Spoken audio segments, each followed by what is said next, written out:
we all have insecurities, and we need to respect that everybody's insecurities are going to be different, and regardless of what it is on the outside, because you never know what people are going through, in their own mental struggles Yeah. about life in general, whether that's their appearance, whether it's their job, or how much money they have, or where they want to be in life. It's like, we all have our things. Are you tired of looking in the mirror and hating what you see? Tired of wondering if your stomach looks fat during sex, or avoiding being naked altogether because of the way you talk to yourself? Are you tired of being confident in public while secretly picking yourself apart in private? Good. That's why you're here. Welcome to Your Unapologetic Life, your go-to guide to feeling confident in your body, comfortable naked, and in love with sex. I'm your host, Morgan Barkus, author, speaker, exotic dance instructor, and empowerment coach for women. I earned my master's in marriage and family therapy while stripping to pay for graduate school, and guess what? I loved the work so much, I danced for over a decade. Now I coach women who are ready to flip the negative self-talk, rewrite the stories that have kept them playing small, and finally feel powerful and sexy in their bodies. All without strict diet plans, soul-crushing workouts, or another Cosmo-style 5 tips for the best sex of your life list. This isn't positive affirmation confidence. This is confidence embodied. This podcast isn't about becoming someone new. It's about stepping into the most unapologetic, pleasure-filled version of you. If you're looking for a judgment-free space to talk about sex, beauty standards, trauma, pleasure, and power, you're in the right place. And if you're looking for sugarcoating or PG conversation, this probably isn't the show for you. Whether I'm flying solo or bringing you raw, honest conversations with powerful women, every episode is designed to help you ditch the insecurities, reclaim your body, and start living like the unapologetic woman you were meant to be. So turn up the volume, listen at 1.5 speed while you're doing other things, and strap in for this wildly unapologetic ride, because I'm a crazy driver. Where I wanted to start was how we met each other, because I don't remember when we knew each other. I have flashes of Flex Appeal. I remember you in leg warmers for some reason. I don't know if you were rocking leg warmers. I would wear fishnets and boots. You did that a lot. It was very pussy doll cats. Yeah. Yeah, like Pussycat Doll style. Well, yeah. I think we first met because, how Flex Appeal started for me, I was working at Bacardi at the time. Now, let's put a pause 1 second, though. I joined Flex Appeal, I think it was 2004, and she was in the building in South Minneapolis. Did you join when we were downtown? Yeah. Yep. On Washington. So when was that? Probably 2008. Does that sound right? How did you even find out? 2007. Probably 2007 or 2006, something like that. Well, and I found the studio when she had just opened, and she had a billboard on Hennepin and Lake, I think, or whatever it was. And I saw the billboard, and at that time we had cell phones, but they weren't as techy as they are now. And so I had to find something to write it down and call later. And then I was the only person that came to a lap dance class. And it was she had very few students. And then we grew, obviously, and then moved to Washington. So I'm curious. I found out because I wanted to take a class. How did you find out about the studio? I found out because I wanted to take a class as well, and I did. Which one? My first class was a lap dance class. I took a pole class for my first class. And Maria came up to me after the pole class, which is comical because she was like, "Oh, you've danced before, haven't you?" I'm like, "Well, yes, but yes, and but yes, but dance team, I've been a dancer since I was 3, ballet and hip hop and all, dance team, pom stuff." And in my mind, I'm like, she is talking to me after what she just saw. What is happening? Because I Had no idea what I was doing at all. I couldn't even do a spin. It took me like a month to trust myself in order to do a spin. So that's why I was like shocked. She's like, you should do teacher training. I'm like, what? After what you just saw? Oh, but then as I took classes, I got very interested in like the environment that it was just so fun, and it was just such a fun way to work out, and you didn't feel like you were working out. And so between taking a couple pole classes, I think I bought like a package or whatever, and then I took the cardio strip class that was being taught at the time, and that I could do, I felt a little bit more easily than I could with pole. But yeah, I went through teacher training. So that's how we met. Is I started going there taking classes, and then I went through teacher training, and then started teaching. Yeah. Now the class that you created, and for the listener, this is a exotic dance and fitness studio for the everyday woman, which was now Minneapolis. I Googled just out of curiosity. I Googled pole dance studios in Minneapolis, and there are quite a few now. I know. Back then, I mean, Flex Appeal was the studio, and it was very well done. I mean, the vibe, everything was high quality. You walk in, and it was so girly, and it was classy. It was very, very well done. So she did a great job. Mm-hmm. And by the time you joined, the teacher training stuff was happening.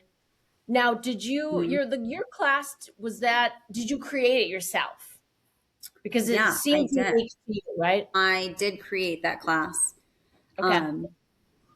from scratch, basically, with a teaching format in place.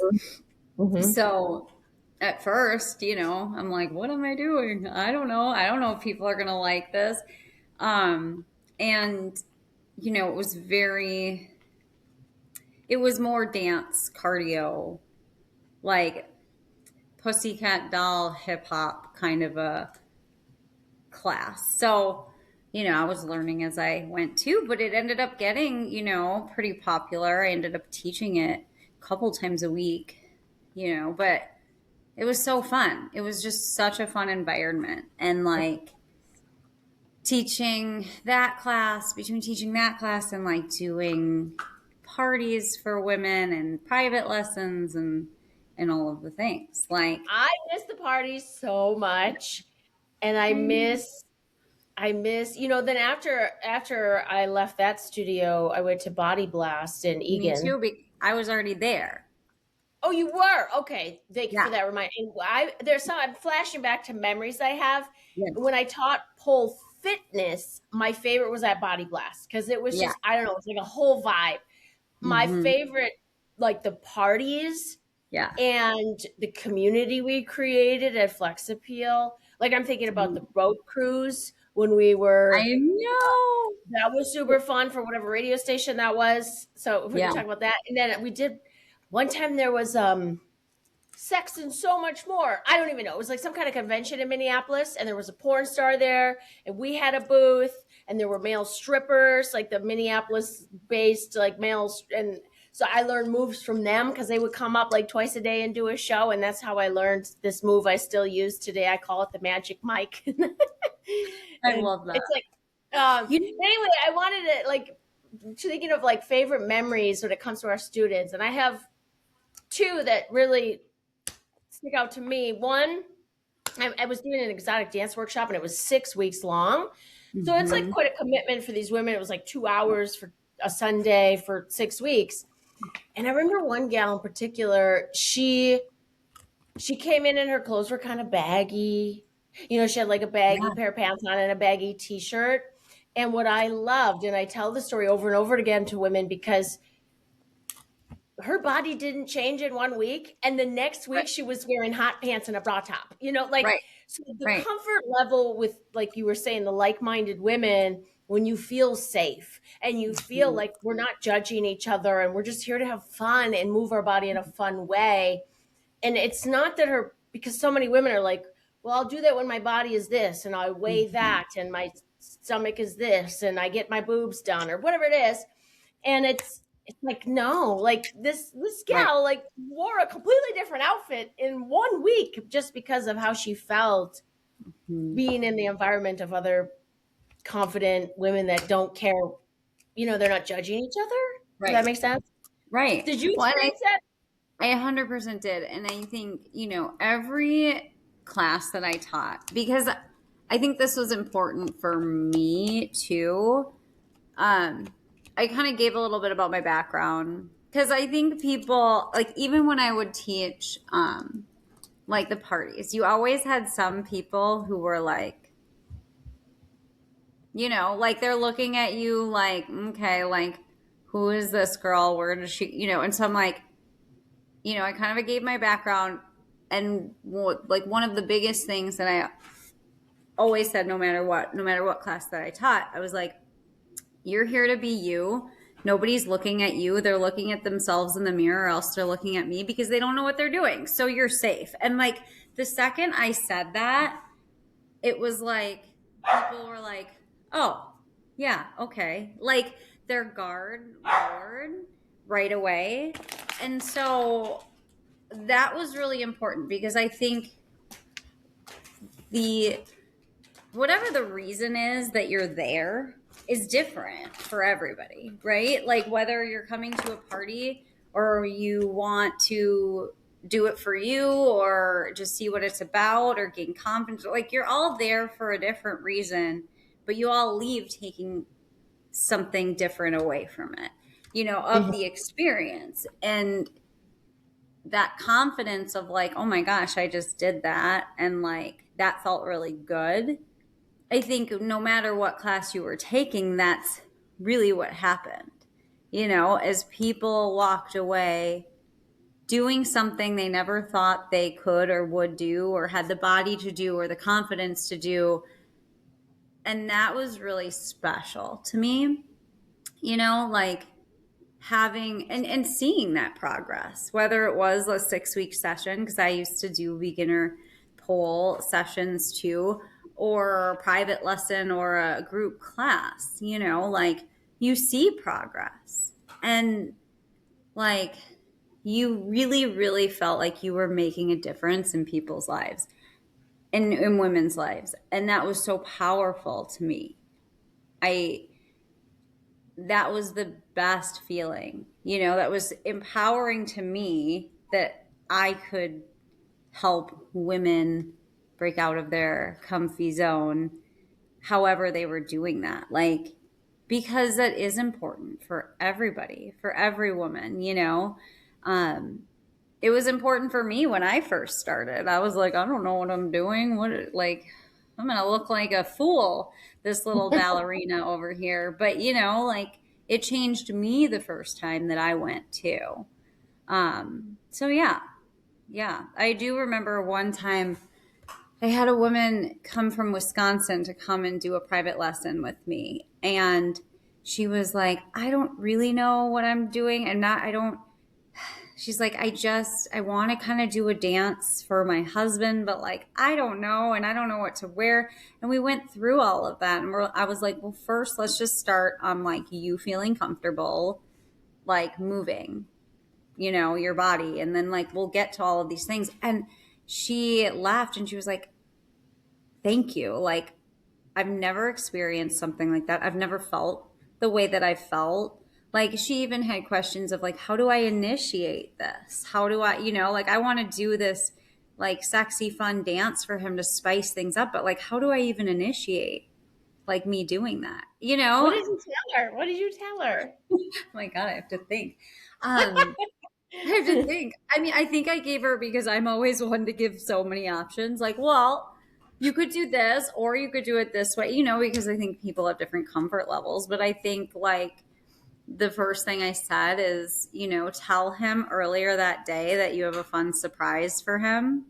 So then he's like thinking about it the entire day. Like, well, what does she have for me? Like, and then that gets his mind going. So then whatever it is, it's going to be like, there's like that buildup and anticipation of it. So yeah. I was like, send him a text or something or like tell him on the phone when he checks in or something, like, hey, I have something fun for you tonight. Like, you don't have to do anything, but like, just a heads up, just to get the mind going, you know? That's awesome. Like, and I think like, you know, you build that tease, you know? Yeah. And so she did that. I remember she told me, she emailed me or something, or she came back. But like she said it was awesome. Like she was like, I never thought I'd be able to do that. And like it wasn't as intimidating as I thought. Like I thought he was going to be judging me, or like, this is silly. It's not the Olympics. You're not getting scored. Yeah. And that's what I was saying too to her. I was like, first of all, you're going to be like looking all sexy and hot. I'm like, what about this is like, he's not thinking about where your like arms are, or where like, or if you did something wrong in a routine that he has no idea what the routine is. Like, it's just you doing it. So like, you can't screw up, you know? And so she was like, you're right. I'm like, and I don't think he's going to be thinking I'm going to be critiquing this. He's coming from like, holy shit. Like, this is amazing, you know, like this is awesome, you know? And I think we're just so in our heads that we think everybody's judging us all the time, or everybody's, you know, we're like doing a performance where we're getting scored or graded. And it's like, well, when it comes to sex, there's no scorecard. Or like turning somebody on or doing something fun. Like, that comfort level of like, this is, you know, this isn't something you're being graded on, you know, and you're just catching somebody off guard, and that's so fun. Like, that's all they care about, you know, they just want to see you. And it's just as great. I just put out a new free offer. It's a video and like PDF, and my podcast last week was about it. And it's that same thing. Like, I mean, unless it's your thing and you want people watching you, cool. But otherwise, you and your intimate partner, no one else is watching. No one's judging you, giving you scores, telling you you're too fat, too skinny, too this, too that. Like, no, that's not even thought about. One of my favorite students' stories is she took my 6-week exotic dance workshop, and we always do performance at the last day, and everyone had to do like a 5-6 minute performance. And the funny thing is, she told her boyfriend that she was in school at the time, in college or whatever she was doing. And she's like, you remember? So one day, and I don't know how she initiated it, but she said, I did my performance for my boyfriend. And he was like, how did you learn how to dance like a stripper? And she goes, remember that ceramics class I told you I was taking every Sunday?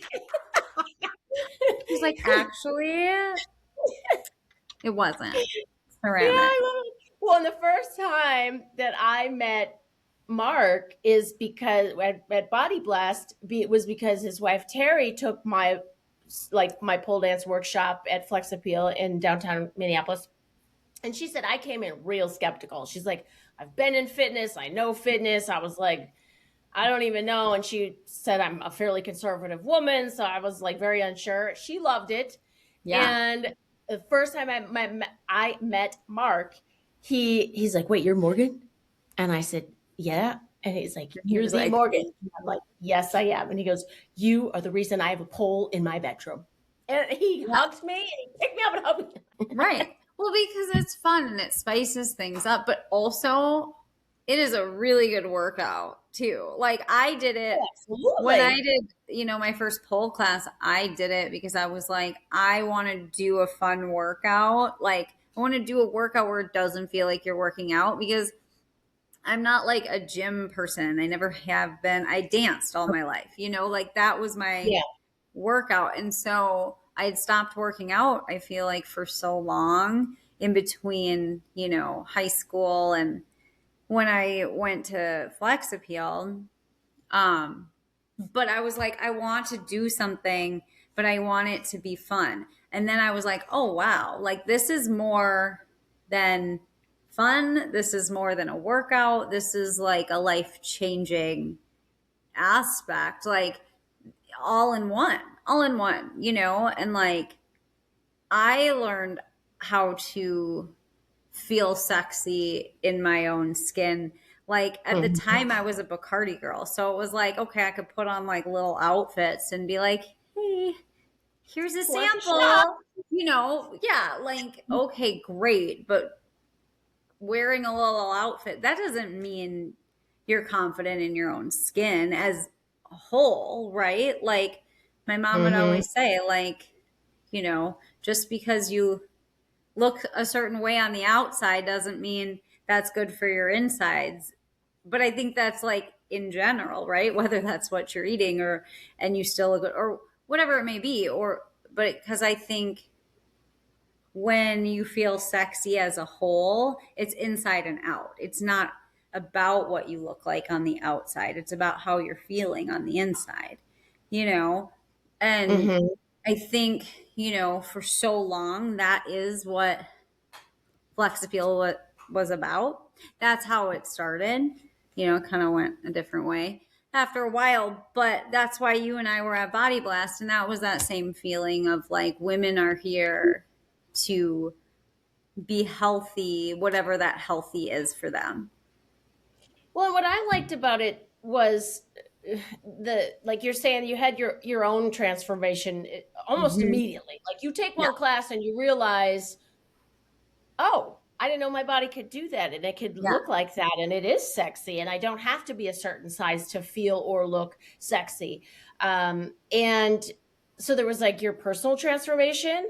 I also think that because of the classes, and I'm a huge advocate, like I think every woman, not every woman, but most women should go and do a dance class. I don't care if Zumba makes you feel sexy, bachata, hip hop, whatever it is, dance. Like our bodies are meant to move and be delighted and be pleasured, however that is.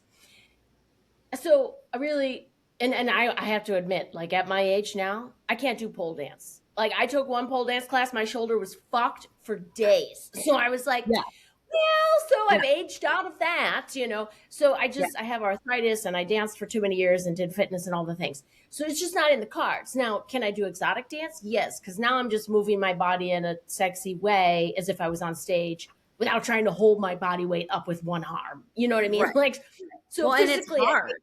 It's hard. Yes, and I think physically every woman is at a different capacity. My knees aren't what they used to be. So I'm not going to be down on the floor like I used to be.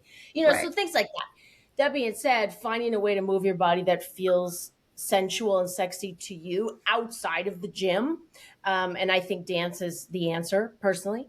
But then I also think whether it's, again, what we did, the exotic dance and fitness, or again, bachata, Zumba, whatever floats your boat, it's the group also, because you're in a group think. And I remember one of our gals, she was religious about taking my pole fitness and pole dance classes. And she was at some kind of picnic in the neighborhood or something.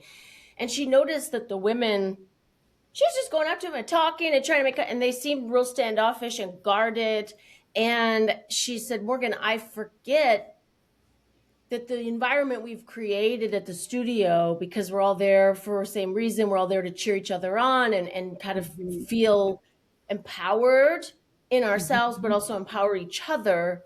Not all places are like that. Not all. And I think that that's sad. And I wish more women were a part of groups that were, whether dance classes or otherwise, where they felt empowered and not judged, because you brought that up. Because I think women, I don't know why we're trained subconsciously to judge each other. It's like women walk into a room and instantly you're like judging each other. Why? Why do you do that?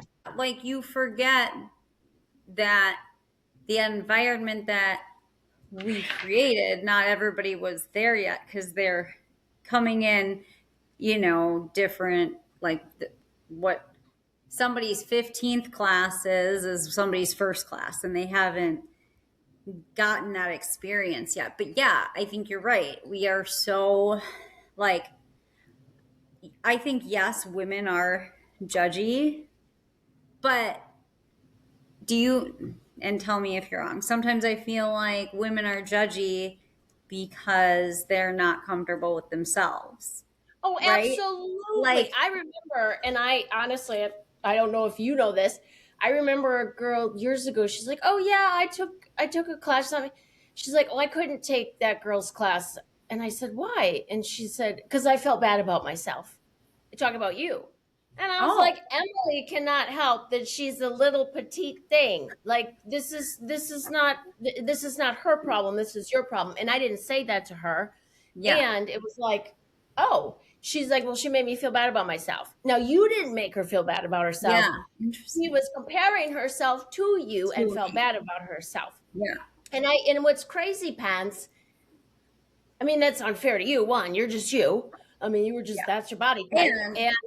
And I'm one who like celebrates everybody. Like I want everybody to succeed and like I want everybody to feel good and like I have something here. And what like I'm good at, other people aren't, and vice versa. Like which like Well, that like you said, sucks it to wasn't hear. about you. It was No, it about wasn't. her feeling bad, and Yeah. it was just too bad. And I think Yeah. about Terry when I worked for her husband. She'd be like, "Oh, Morgan, she's just so sexy when she dances." And he even asked her point blank, "Do you think Morgan is the fittest person you've ever?" And she's like, "No." And Yeah. like I wasn't. No. I have cellulite. I don't have a six pack. And I wasn't. I mean, I'm fit, but I'm not like bikini competition fit. And that was who she Yeah. was usually training. I was not that. And yet Mhm. she was drawn to my classes and thought I was a great teacher and I was a sexy role model for other women. But I Yeah. wasn't perfect the way that she was training people to go on stage to be for like fitness Right. competitions and bikini competitions. So it's just that It's the mentality. it's really, yeah, like how you carry yourself. So I was going to ask you that because I know for me, when my body image stuff, I had very bad body image stuff for most of my teenagers into my 20s. And then when I started dancing, it completely shifted. So for you, you seem very comfortable in yourself and in your body. Like my messaging growing up wasn't great. You couldn't be skinny enough on like from my grandparents. And I had a grandma that was always like, I'm going to give up sweets for Lent. And I'm like, well, how about you just do you? Like you're Yeah. always on a diet, you know? It was just, Yeah. so it was this constant like diet culture and you can't be skinny enough. And then when I started dancing when I was 26, I couldn't believe the body shapes and everybody was making money. Everybody was desirable. Everybody was having fun and confident. I mean, these women thought they were the queen of the world and they were so different in body types and shapes and sizes and tallness and shortness and big boobs, small boobs, pointy boobs, Yeah. all the things. And I was like mind blown because I was like, all this time I've been chasing this perfect, what I thought was perfect. And it's perfect. such an Yeah. illusion. Yeah. So anyway, for you, did you ever struggle and was there a turning point? So I think I struggled in different ways, right? Like one thing I always like to say is, and you're right, I am petite naturally, right? Like I have good genes, right? Like my mom is tiny and like however, like I felt guilt around that sometimes, like you were saying, you know, that woman or that girl was like, I can't take it from her because like she just makes me feel bad about myself, which I wish she would have taken my class because I could have made her feel so great about herself. I felt, and I still do sometimes, like I know that in comparison to other people who struggle with their weight and things like that, I don't struggle as much, right? However, I think it's important that we respect, like, just because somebody weighs more than me or whatever, that doesn't mean that I'm always comfortable with my body. I know when I've gained weight. I know when I'm happy with my body and when I'm not. And there are definitely times, you know, like you go through like ups and downs where I've gained weight and I'm not happy with the way that I look because I know that it's not where I used to be or wanted to be, or, you know, whatever the case. Like when I've gained weight over the years and then lost it, like we're women, that's what happens. I think that's always hard for me to say because people will be like, well, look at you. will look at, like but we all have different body types, like you were saying. And so I think it's important that we respect everybody for feeling the way that they feel about their own bodies, because just because I'm built smaller, that doesn't mean that I always feel good about myself, because, when I've had surgeries and things like that, like I told you, I had preventative surgery for breast cancer. Like I gained a lot of weight and I was not happy and my body was different, like it was a big surgery and I like was bouncing back just from like it put my body through a lot, and so like just recovery wise, like, my recovery was even like 2 months of like not being able to do anything, so I think like just as we need to be like the no body shaming and all of that, we also need to be understanding. Like I can say like, you look amazing, what are you talking about? But for that person, they don't feel their best because of whatever reason, and that's okay. It doesn't matter like how much you weigh or what you look like or whatever the case. We all have insecurities, and sometimes we have them more, like sometimes those insecurities are heightened at one time or another because of what you're going through or whatever that other people notice. But I think it's important to be respectful that insecurities are insecurities for them. I will give an example like on the opposite end. My friend, Alexis. So she and I danced on dance team together. We had a friend who was on dance team and she was so skinny, and people like she ate all the time. She had a condition where she was just very skinny, and people would make fun of her and they would call her anorexic and they would call her all of these things because she was so tiny, and she felt self-conscious about her body type being that skinny. She wanted to gain weight. She tried to gain weight, but it was a condition, like it something that she had. So I think for me, it's like we all have insecurities and they can't be compared to anybody else, because what you're comfortable with and what feels good for you, or what looks good on the outside to, if when you're looking at somebody outside versus in it, that's different. And so, for me, I've always kind of felt like even when I am uncomfortable with my body or how I look or whatever, I can't really say it because I feel like people will get mad, because in comparison, right, to them, and I hope that doesn't come off as anything. No, and what's crazy. No, I like what you're saying about the compassion piece too, because one, it's cultural.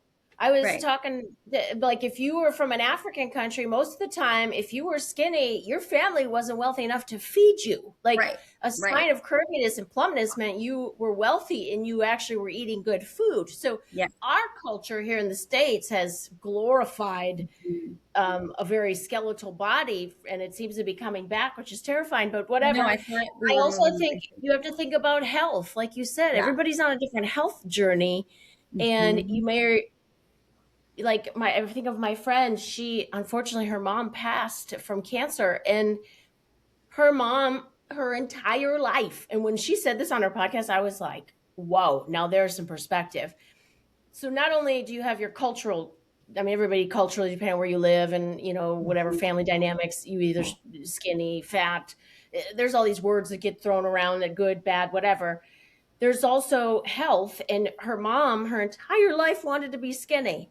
And then as she was dying, she was so skinny that she was like 90 pounds or something and just literally died bones.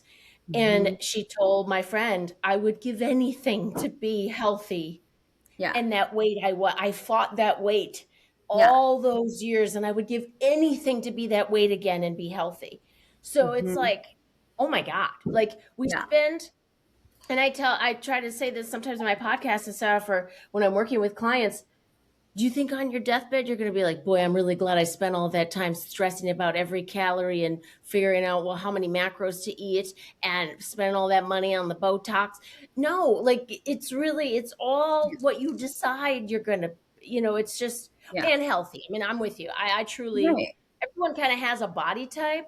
And Mhm. if you're sleeping good, you're drinking your water, you're eating healthy, whatever your body type is, awesome. Take care Right. of the vessel you have. Right.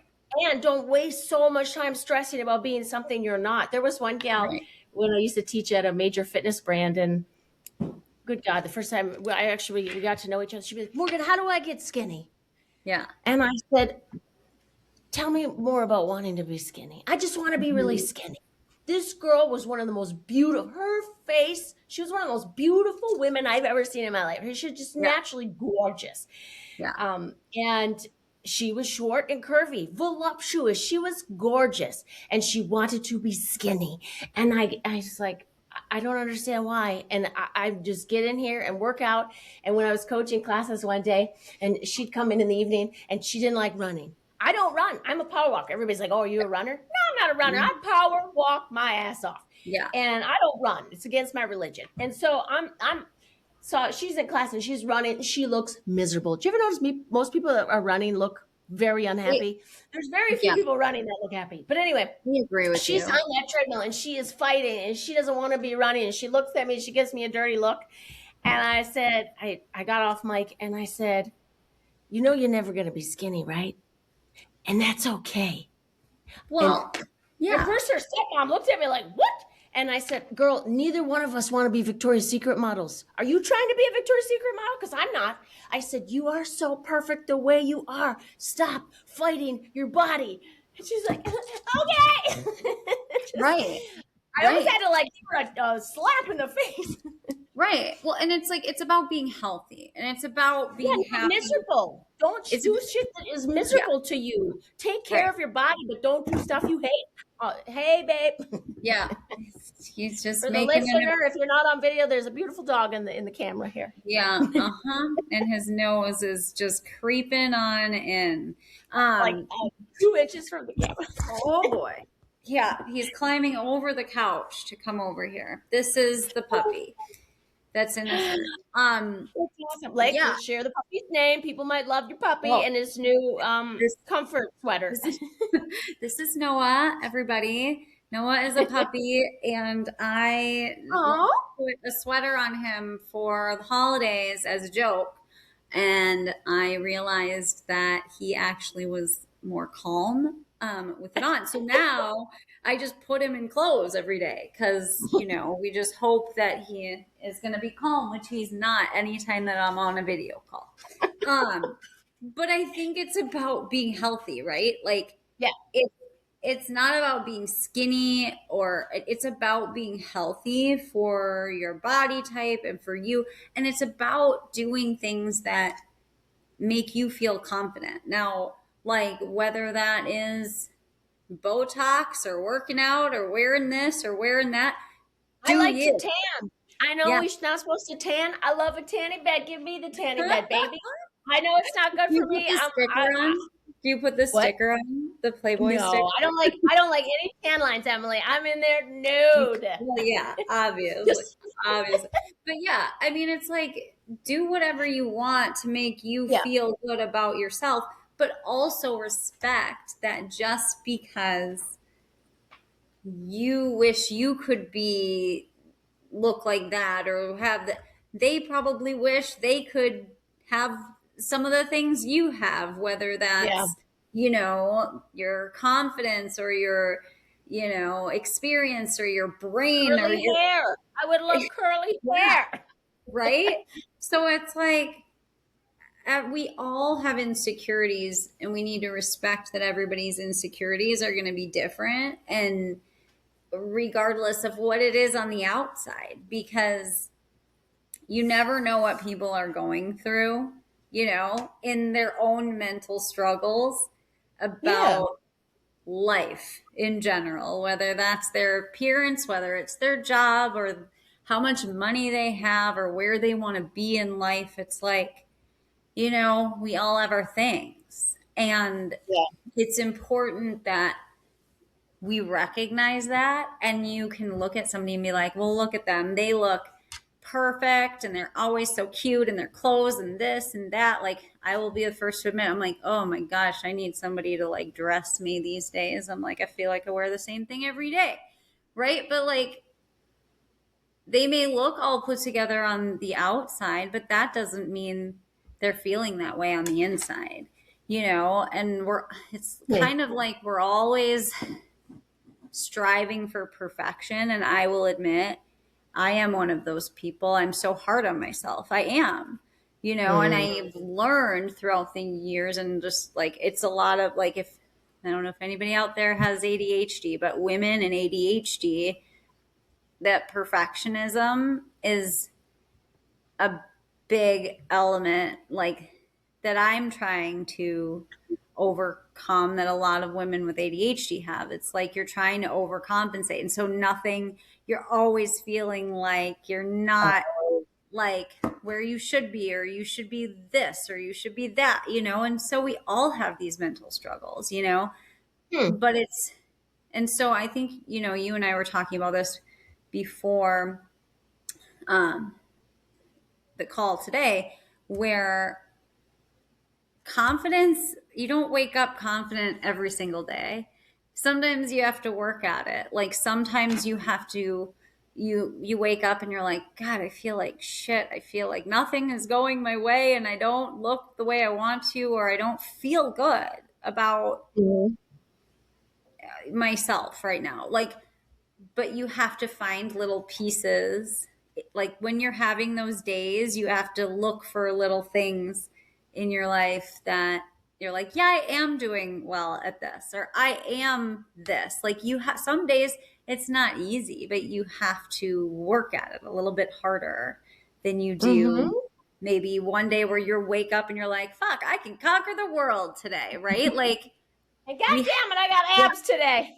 I'm doing everything. Like, I feel like I could just like light the world on fire. I'm doing so well. Like, we have those days, but we also have the days where we're like, feel like the I'm spiral. Actually, yeah. I just put it, like I said, in my free offer right now. I change it because I want to speak to that spiral. Like, as soon as you get in that spiral, how to shut it down and turn it around. Right. Shut it down, turn it around, because it takes practice. And as you were talking, I was thinking, not only do you have to practice with yourself and do it every day, and some days you need to do it more than other days.